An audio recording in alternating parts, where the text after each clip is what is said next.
این هفته خبر تو خبر داره براتون از روند جدید کشمکش بین عظما و شیخ اکبر که میخواد با انواع و اقسام شیوه دم ولیجک امام رو بگیره که یه وقت دور بر نداره.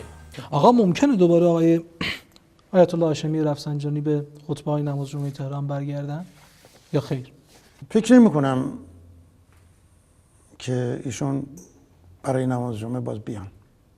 و ایشون به نوعی کنارگیری کردن یا اینکه کنار گذاشته شدن؟ بله ببینید اون هفته ای هم که قرار شد در ماه رمضان 26 تیر 88 بله جناب آقای هاشمی بیاد نماز جمعه. ما واقعا از یکی دو روز قبل شب و روز بسیار سختی داشتیم که نماز جمعه رو چگونه کنترل کنیم و این جمعیت رو که هر آن ممکن بود که نماز جمعه رو به هم بریزن و نگذارن ایشون صحبت کنه. اگر میخواست نماز جمعه اون روز به هم بریزه معلوم نبود که نمازهای جمعه دیگه به هم نریزه یا تو شهرستان‌های دیگر هم بشه کنترل کرد. آیا واقعا همه هفته‌ای که آقای هاشمی می‌خواست بیاد ما باید یک لشکری رو بسیج بکنیم و به این شکل نماز جمعه رو اداره کنیم؟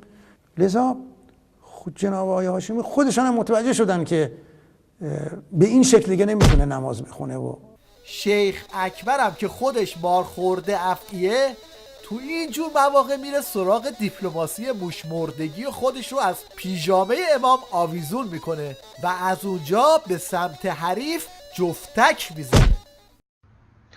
روزی در جمع یاران به بهشتی گفتم این تهمت‌های تلخ آزارت نمیدهد. نگاهم کرد و گفت این آسیاب به نوبت است، نوبت تو هم خواهد رسید. مشیت این بود که بمانم تا نوبت به من برسد، تا در سنگ زیر و بالای آسیاب صدای شکستنهای خود را بشنوم و بچشم. دلم که میگیرد گاهی یاد امام آرامم میکنه، به چشمهایش که هنوز هزار حرف نگفته دارد.